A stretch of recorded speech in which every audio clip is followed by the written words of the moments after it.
Introducing Tommy Brower. I'm really happy to have him here today. Me and him met actually in the art room at the middle school because his daughter Oh, were in my class, and got to talking really quickly about his work in audiobook industry and also in starting the Fairfield Youth Performing Arts nonprofit. So I'm excited to hear more about that today. thank you. Glad to be with you. All right, so tell me a little bit about you, about either your connection to Fairfield or just some of your background and what Sure. got you to these creative projects. Oh, well, gosh. Try and give you the Cliff Notes version.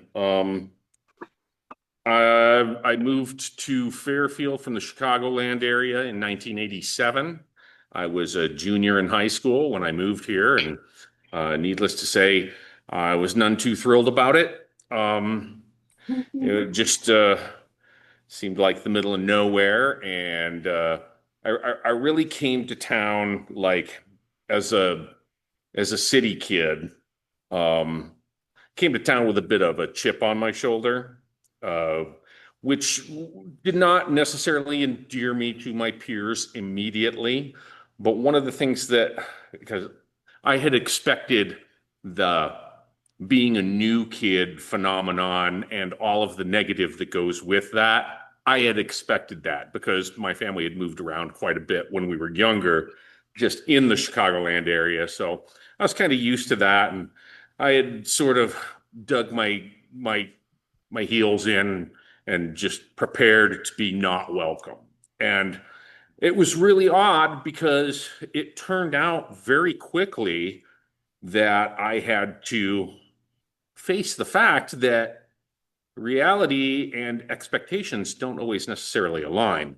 And, I made a good group of friends with a good group of parents. And then, like, just the other peers who weren't like my immediate close knit friends were all just really welcoming and nice to me and accepting of me. And the irony of it is that my mom and my sister, who moved here at the same time, it was only a few years before both of them moved on and moved away from Fairfield, and I stayed. And on the first day of 2026, I'm still here.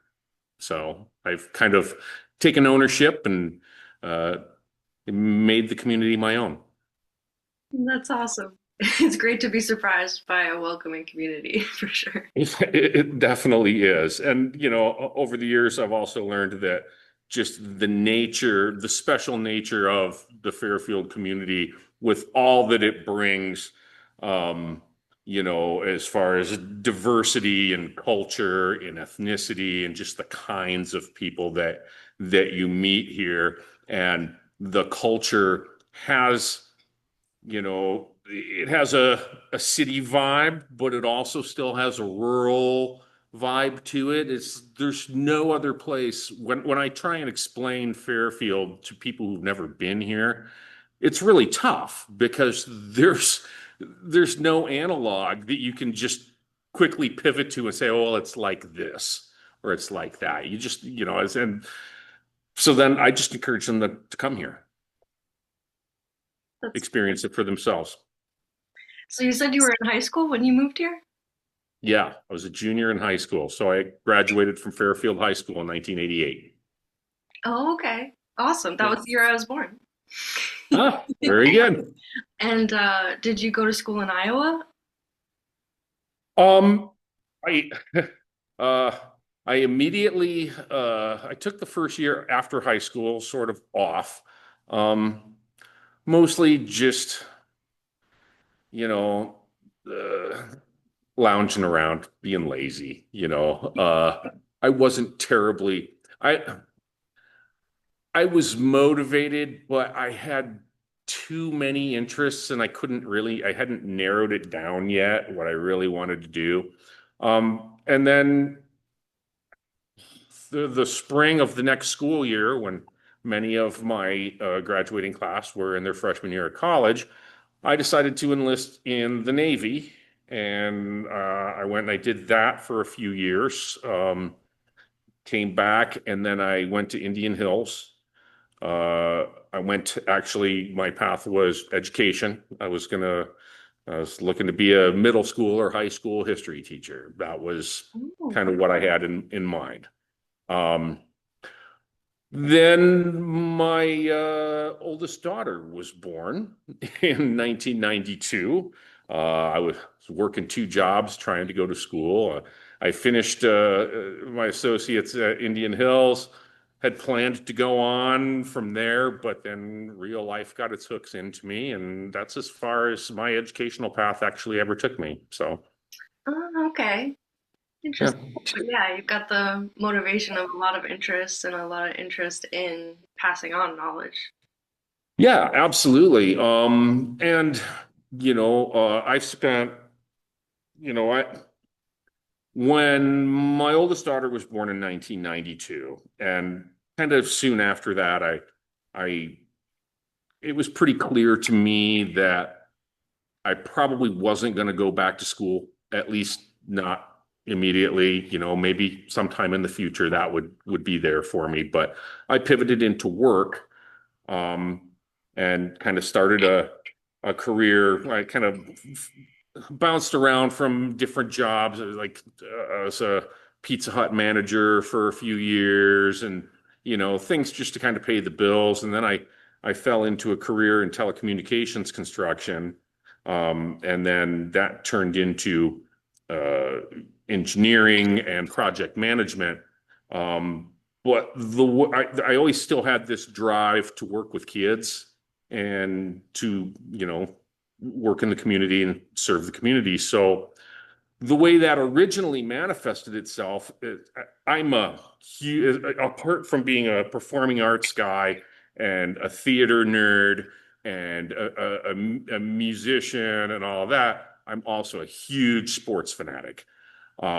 So I started coaching baseball and football and working with, the young men here in the Fairfield community, the kids in the Little League, from age 7 through 14. And then I did that for about, all told. I mean, I did some chunks and then I take a couple of years off and then some chunks, but all in all, I think I did about 24 years of baseball, football, and basketball combined, including some girls' basketball that I did just in the last few years, which was new to me because I had never coached girls and I'd never coached basketball. So, but they said, "Hey, we need a basketball coach. Anybody have any ideas?" Somebody, I don't know who, popped up. Hey, call Brower. He'll do it. So that That's was that. yeah, to be flexible when your heart's in it for the kids, it's sort of like, I don't know how to do it, but I'll learn how to do it. Right. And the truth of the matter, and I'm sure that there's a lot of people who will tell you this who know me. Um, I'm just a big kid myself, anyways. There's a part of me that, for better or worse, and it's a part of me. It's not the whole entirety of Tommy Brower, but there's a part of me that never really matured past ninth grade. There's just a goofball, fun-loving kid side of me that it just helps me identify with kids. And even as the generations of kids change, I still find, and I can't put a pin in it or, describe it necessarily, but I find a common thread uh, that helps me just identify and be on the same page as the kids, whether they were the kids from the 90s, the aughts, the teens, and now the 20s. There's just something about kids that remains universal. The trends and the fads and the lingo all change, but their hearts all stay the same. So that's where I try and hit them. Yeah, really, that's really sweet for sure. I think a lot of us get caught up in how things have changed so much with technology and how the kids are just so different, but recognizing in how they're the same is really sweet. Yeah. Yeah, it's funny. you say that because I do hear that a lot, and I experience frustrations myself. Just, I mean, kids today aren't like they were back when I was a kid. But I've learned that like we all see that from our own perspective, right? So like I envision my dad saying the same thing about my generation when we were kids, and his dad saying the same thing about him. And so as universal as there is this thing that makes kids kids, the same it's if you ignore the fact that the same phenomenon happens in adults and parents, then you ignore it at your own peril. Mm, very true. It's absolutely true. So, you talked a little bit about your passions and stuff with music. Is there anything more that you want to say on that? I know that you're a pretty amazing drummer from what I saw at the workshop. Uh, um, I wouldn't call myself an amazing drummer. I've drummed for a long time, and I sort of reached a level of comfortability. I played in some bands.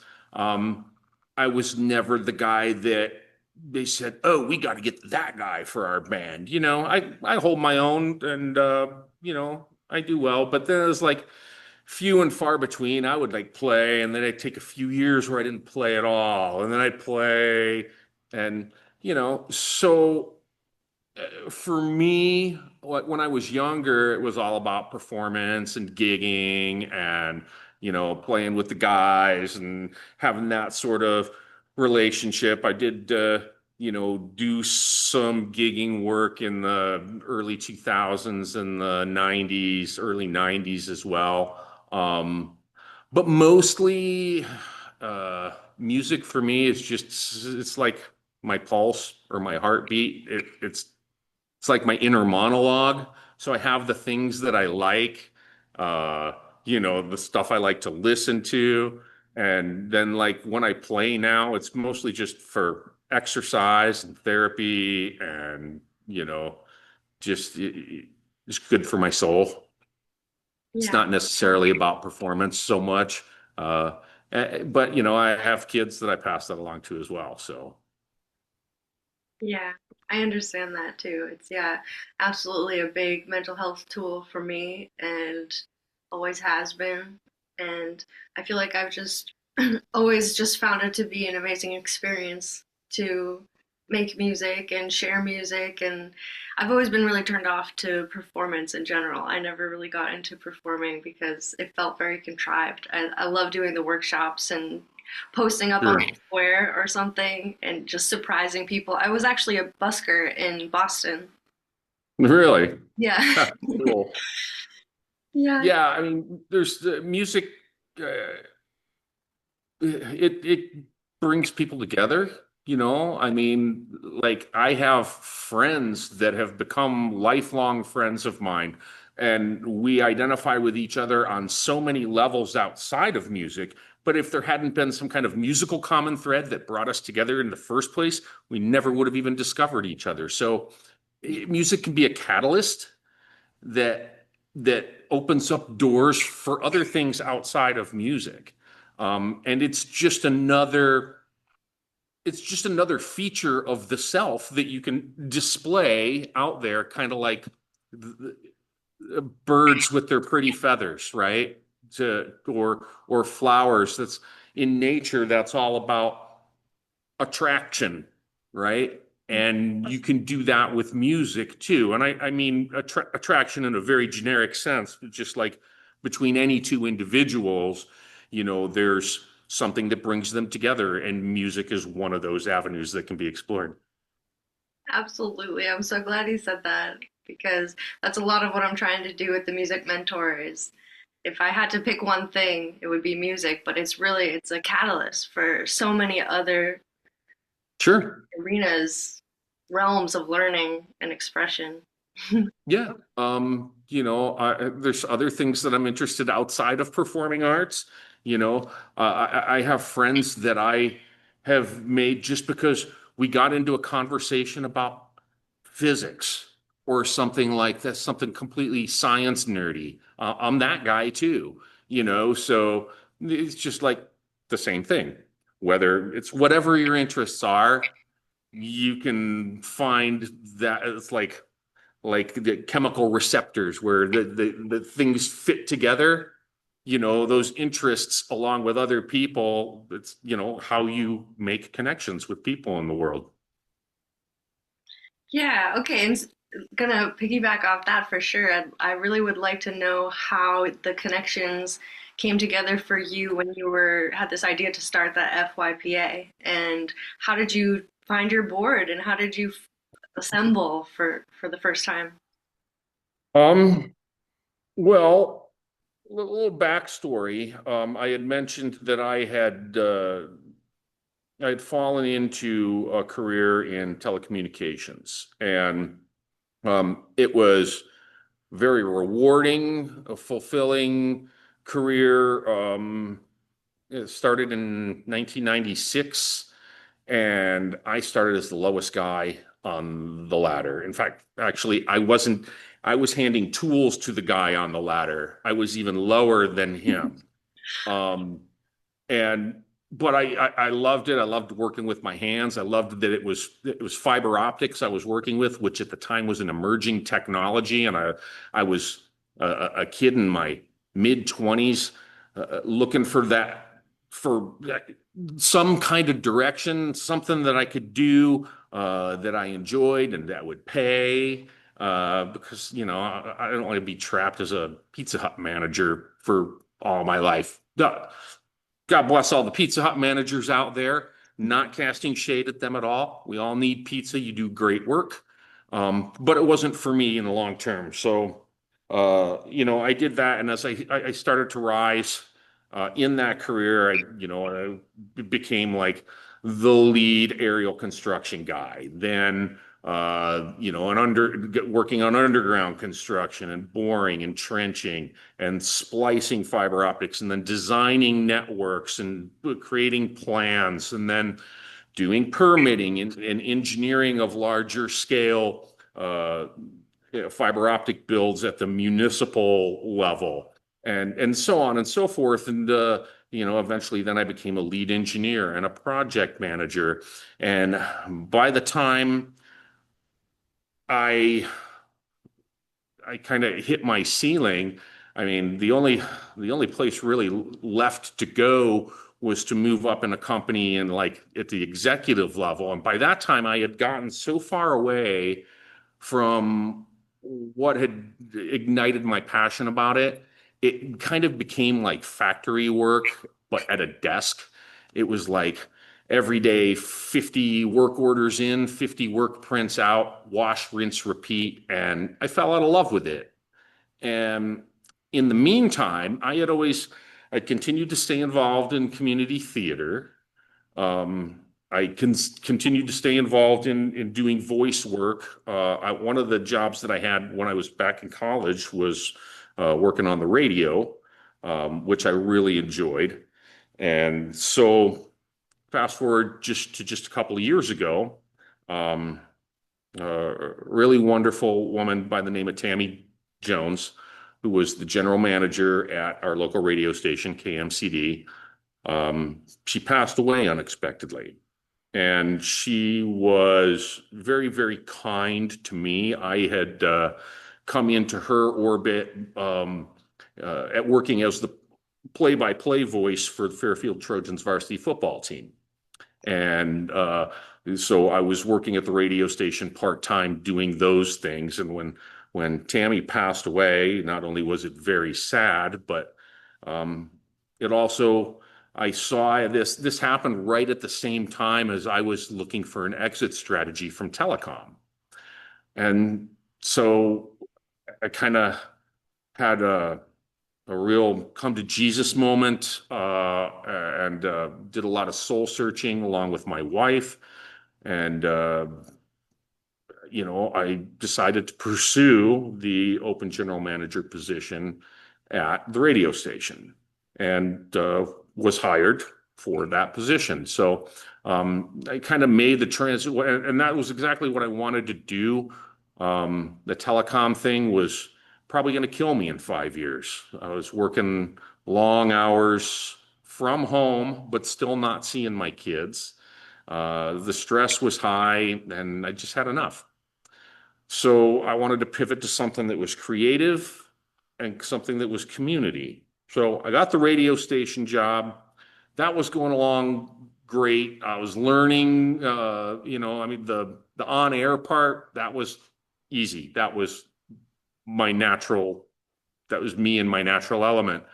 Um, but the other administrative parts of it was a learning experience for me. And, I was beginning to succeed at it. And then there was a corporate shakeup at the corporate overlords who owned the station and kind of put me in a position, without getting too deep in the weeds on the details of it, it kind of put me in a position where I just, they wanted me to do something I wasn't comfortable doing. So I resigned and I said, I had to talk with my wife once again and I said, I got some savings, we're not hurting. I'm going to take the summer off.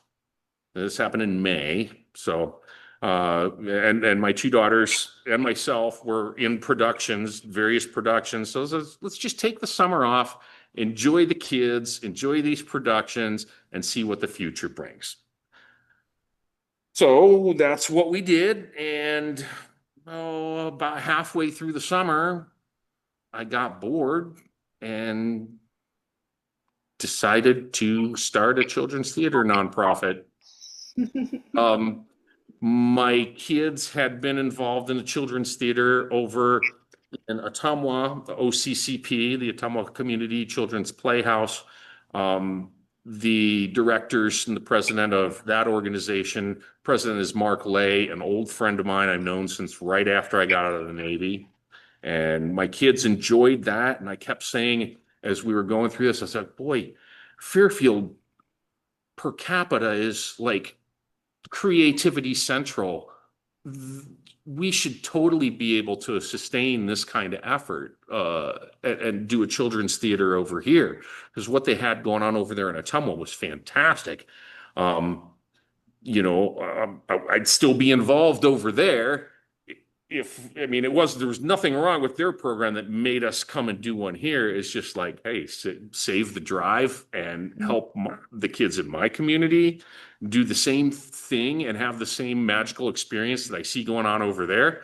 That's a no-brainer. And for a while, I've been saying, I wish somebody would start this up over in Fairfield. That'd be great. My kids would love it. And then one day, it just kind of occurred to me that that person who's going to do that is probably me. And that's what happened. So, That's awesome. um, yeah, there was, and when it came to, building the board, there was plenty of qualified, passionate, people ready to step up and work to launch the organization. I mean, because it's not just the kids here in town who are talented. There's a lot of talented adults as well. So, and I, having been here for almost 40 years, I know most of them. And, through whether it's through coaching sports or coaching their kids or coaching them in some cases, because remember, we're going back to the 90s, or through work or through radio or whatever, what have you. I just, I know a lot of people and I knew the right people to ask. And for the most part, there was not a lot of arm twisting. Everybody was enthusiastic about it. And that didn't just stop at the board members. Once I built the board and started going around for additional community support, whether it was material support, in kind, support, financial support, we've been greeted with nothing but enthusiasm and generosity since we started, and we want to try and maintain that momentum and pay it back as well. So That's awesome. So cool. Is there anything you want to say about what it was like to be the leader of that ship? I mean, it sounds like it was pretty organic the way everyone got involved, but as far as the whole groundwork and everything, there must have been some kind of collaboration and finding roles and things like that. There was a lot of help that came, in the form of advice and, sharing experiences and best practices that came from like Diana Flynn, who's the president of Fairfield Area Community Theater and a very close friend of mine. Um, and some of the other people in that acting and theater community, uh, I learned a lot, but a lot of it, I just took skills that I had developed through a career in project management and administration and took them and applied them to this endeavor. A lot of those skill sets were transferable in the first place. So yeah, it really made a lot of sense. And I try not to do things off the cuff. I try to let them percolate a little bit because there's an old George Carlin line that I apply sometimes to myself. It says I have a lot of great ideas. Problem is most of them suck. Um, and so that's why they all feel like great ideas when you first have them, right? But some of them fall away, and other ones you nurture and you grow. And the other thing I learned, having been a little bit of a late starter in my career and in my life as an adult, really. um, and it's something that I really want to pass along to kids because kids can benefit by learning this lesson a lot earlier than I did. And that is that anything is possible if you get the heck out of your own way. Most of our limitations are self-imposed. Um, yeah, I'm going to stick with that. I learned that I had to unlearn the phrase "I can't." Mm-hmm. A lot of people, I mean, there are things that people can't do, adults, kids, whoever. But too many people have "I can't" as their jumping off point Yeah. rather than flipping that, saying the opposite. I can do this. Prove me wrong. Now, life will prove you wrong. You will fail, and you shouldn't fear that because it's like Thomas Edison.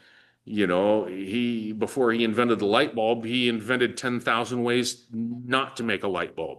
Mm-hmm. Are those failures? You tell me. I would say no.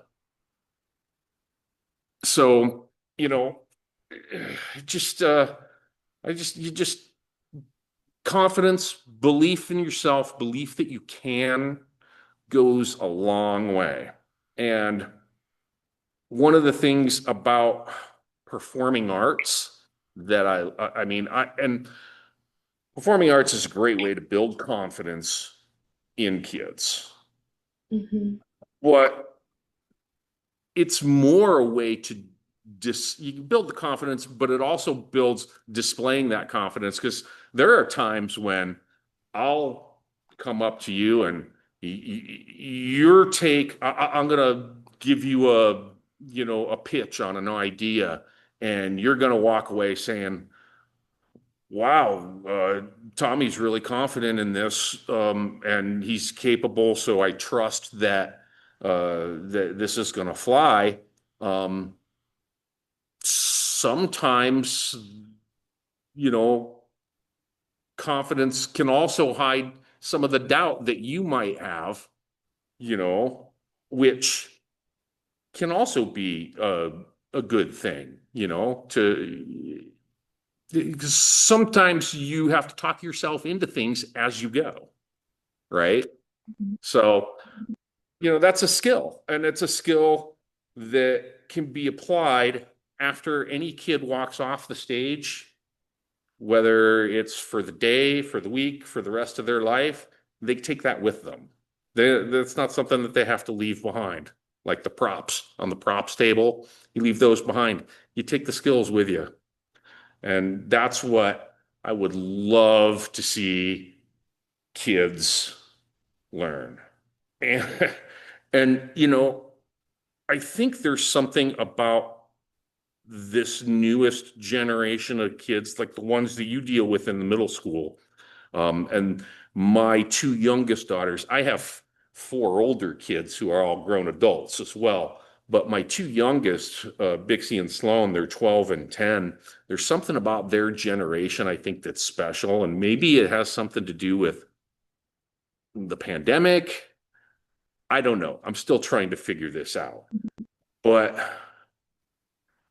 these kids kind of seem like they come to the table with a little bit of confidence in themselves, maybe already baked in.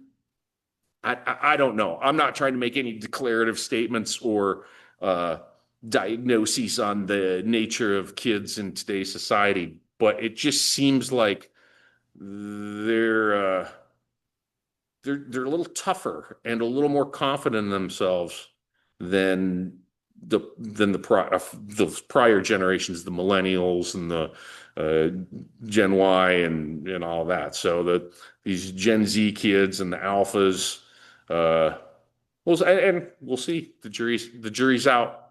It'll be fun watching and seeing how it plays out. Yeah, just my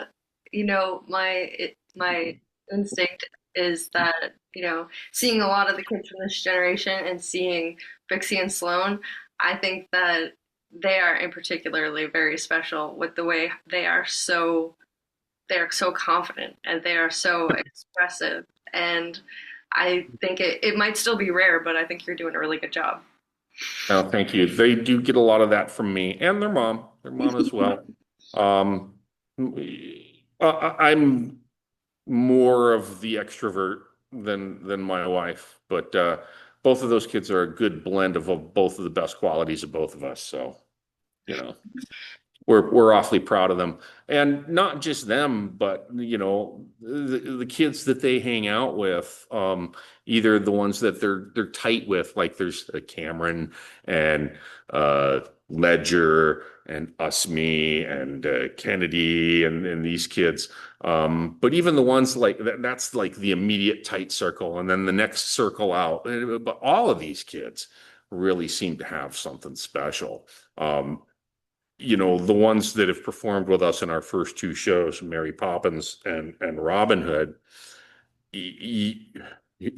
people try to give me credit for making these great shows, and I'm not afraid to say it. These were great shows. They were accomplishments. I'm proud of them, but all I do is get the kids together in one place, point them in a direction, and say, go. It's them. They're the ones that really make it happen. So they just all they do is make me look good. It's not me. Um, yeah, and we want to just keep that thing going and get more and more kids. We also want to teach the kids a sense of community off the stage. I try to not ever miss the opportunity to let them know that what they get to do is privilege, that it's not something that every community has and that every kid can take for granted, and that the reason that we have that is because we have generous people in our community and our business community who really believe in the effort, and believe in the kids, and that when they have the opportunity to show their gratitude, um, they should do that, and they should do that of their own free will. And many of them do that. You know, that's one of the things, and you were involved in it a little bit when we did the Christmas caroling, last week, a couple weeks ago, and that came about because after Mary Poppins, our musical, we had a number of different people in the community reach out and say, "Hey, you think those kids want to sing for this or sing for that, and what have you?" And one of the ones was someone from the chamber had asked if they wanted to Christmas Carol on the Square, and I was like, I'll ask them. And when I asked them, they all raised their hands. And I asked them about the other thing, and they all raised their hands. And then, they just want to do it. Um, and that's how the FYPA Cherub Society came about, because we just decided, well, there's a bunch of kids out there who don't want to act and get on stage and be in a play, or they don't want to make the commitment to go into a rehearsal every day for 9 weeks, but they're totally down to go sing something with their friends, on a one-off basis. So, hey, here's a whole new crop of kids that we could get into our organization, um, to express themselves through the performing arts. And the performing arts can be anything. It can be being in a big production on a nice stage like we have here. It can be Christmas caroling with a group of people on the square. It can be getting up and telling some jokes to a group of friends.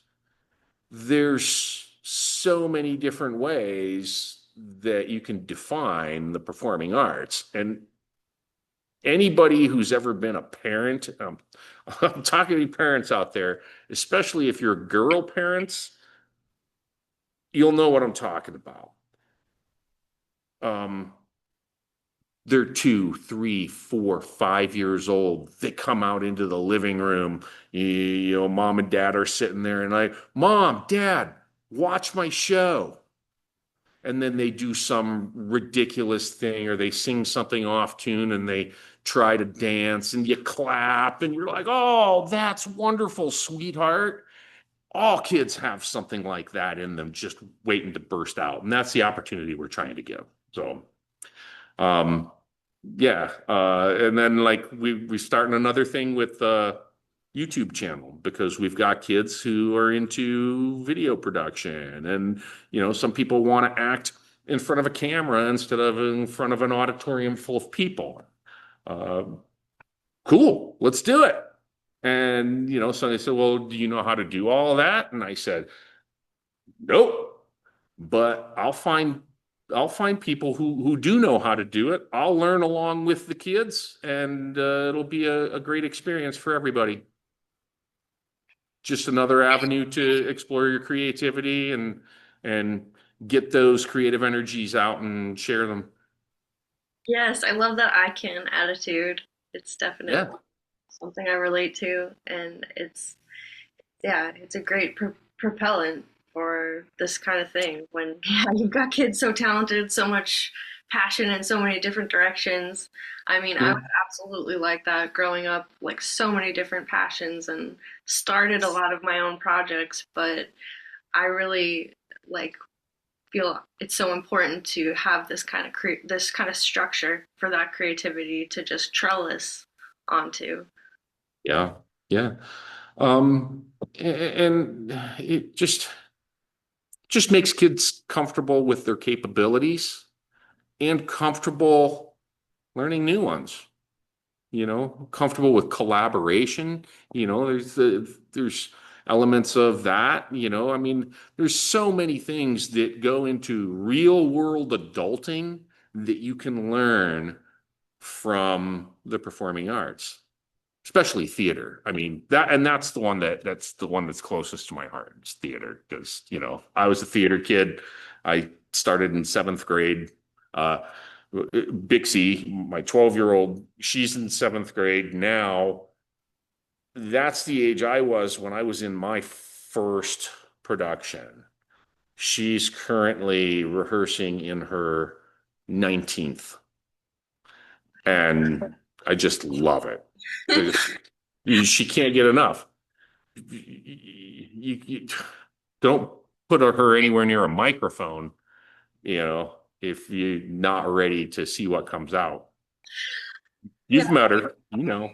it's so inspiring too to hear that. When I heard her say that, I was just like, I was shocked, but at the same time, I really wasn't, just because it shows in her capacity that she's really honed in on those skills. Yeah, and I mean, not all kids are gonna, you know, take it to the level that Bixie does, and that's okay too. Everybody should get out of it what they want out of it. And if there comes a time where I don't want to do this anymore, okay, move on. Take what you learned, take the experience with you, apply it to something else that you're passionate about. The kids are really the ones who are in charge. And the same confidence that it takes to get up on this stage in front of this auditorium full of 400 people, that's the same courage that it takes to say, I don't want to do this anymore, Mhm. you know, and that's fine too. Um, let them be the masters of their own destiny, but let them do it with some kind of confidence and knowledge that they're not just blah blah blah blah blah. They know what they're talking about. Mm. So, and then trust them, trust their instincts. They're usually pretty good. Yes, I love that. And when you're talking about how you were a theater kid, I wonder what kind of shows you did, or maybe what kind of impact any of those projects had on you that you'd want to share. Well, when I was in seventh grade, the first show is really the biggest story. When I was in seventh grade, I was an ADHD kid. Um, if it was in the early '80s, they didn't call it ADHD back then. It was just the kid's hyper. Um, and so I acted out.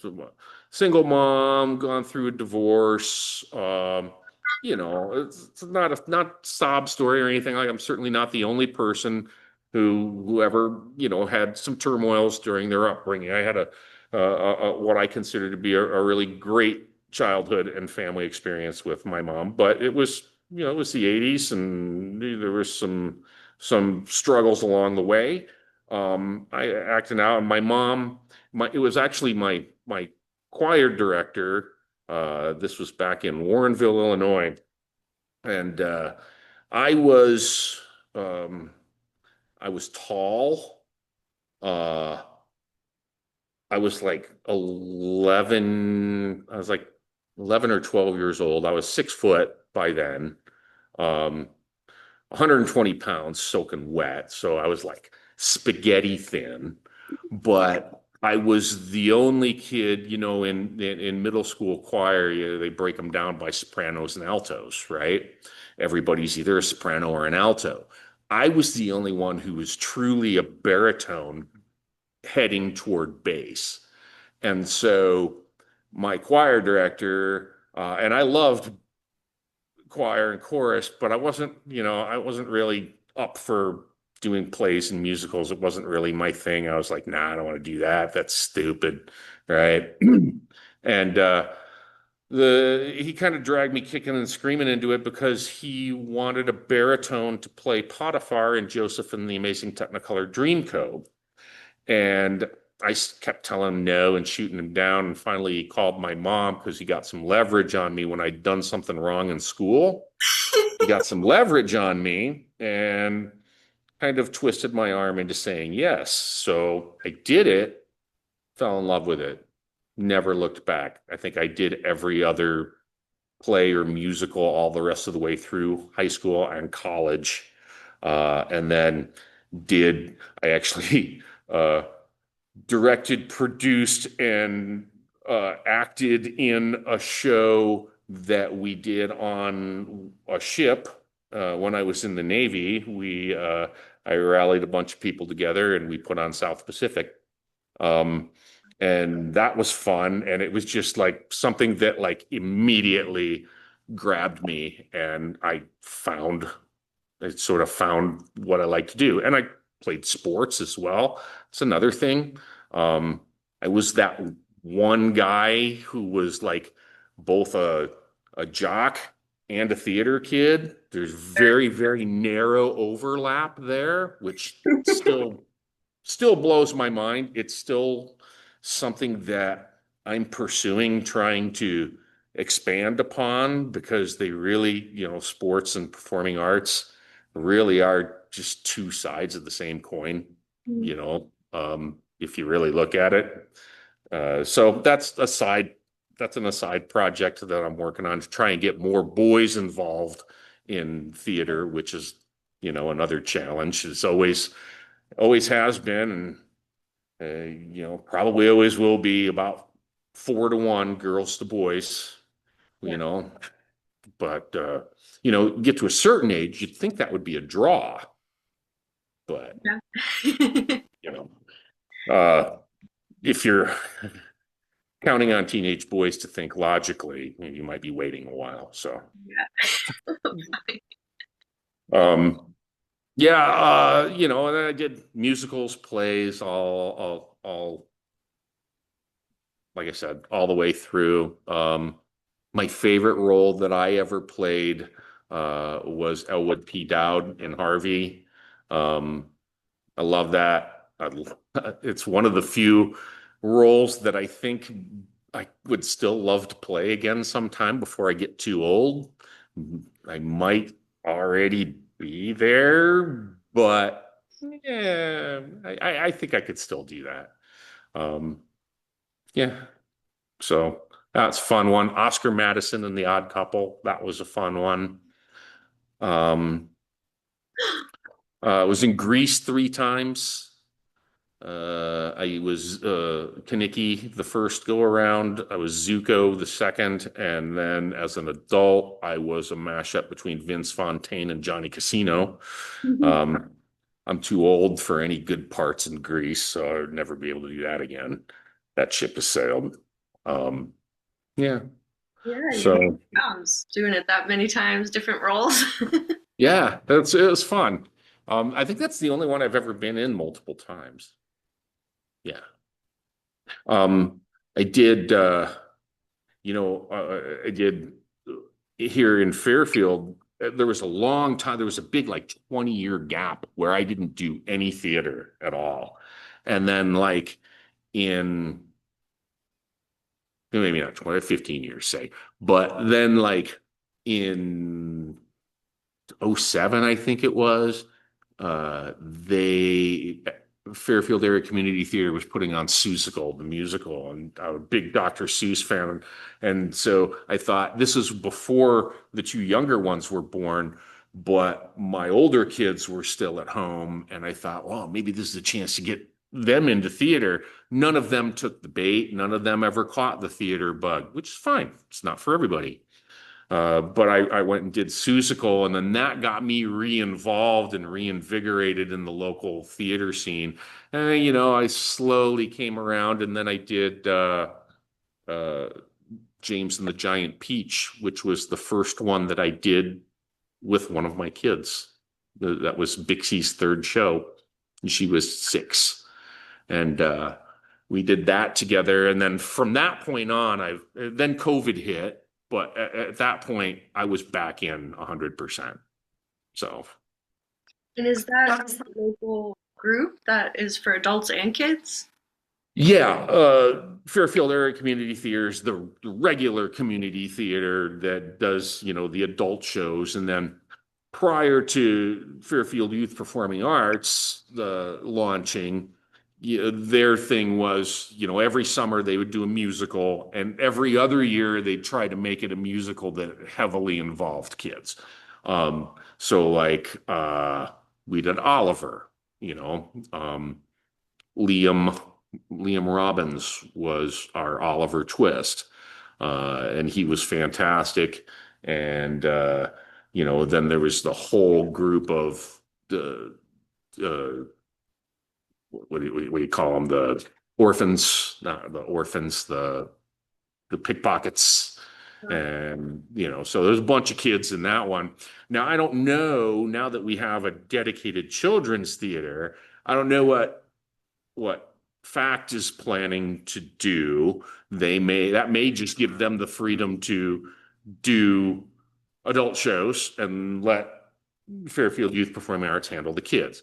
Whatever, we work hand in hand. I'm on both boards. So, um, yeah, it's just we have an embarrassment of riches when it comes to talented people and opportunities for people to get on stage and act and perform and sing and dance. Cool. That's awesome to know about all that. I didn't really know about FACT before. Yeah, they're awesome. And I guess one final question to ask you would be about maybe just brainstorming a little bit about what it is, if you're not sure, what it is that you would ideally want to teach um, and pass on. I know you said a lot of different mentorship, sort of life coaching things that you want to pass on, but I wonder if there's any particular skills, if it's maybe like theater is your passion to teach kids, or would you say maybe even music or something else? I know that we all are multi-talented, that we have a lot of different things to offer, but sometimes we don't really want to teach all of them. Um, you know, you know how you're a teacher, so you probably will understand this, and I'm not sure. It's a great question, and I haven't thought about it. But you know how like sometimes the point gets like wrapped up in the delivery. Here's an analogy. I'm just making this up off the top of my head. I'm a master for metaphors, okay? You know how when you have to give a dog medicine Mhm. and you got to give them a pill and you stuff it into a bunch of hamburger and you give it to them? Sometimes the point of a lesson is that pill, but the delivery is the hamburger, you know? So, like, the hamburger could be a musical performance, it could be a dance number within a larger show, it could be, um, a little small segment, and it's individual to each kid. What is it that is going to drive a particular lesson home? I I look at uh I look at a musical or a play or a dance performance or going to sing something for the community or whatever it may be. I look at that as the hamburger within which you can hide a larger point so that the kids are learning they're learning something that's applicable in their lives without actually feeling like they're learning something, like they're like you're being preached at or taught something. It doesn't feel like work. It feels like fun. That I think is where I find the most success. Um, and that's kind of the strategy that I personally take when I interact with the kids, is to try and find what it is that they need and deliver it to them in a way that they don't feel like they're being taught something. Does that make sense? Yes, absolutely. I think it's really Yeah. inspiring. Yeah. That's all I got. That's off the top of my head. That's awesome. That's the best way. I appreciate you joining me today. Well, thank you. I appreciate it. And I look forward to doing lots of good stuff together.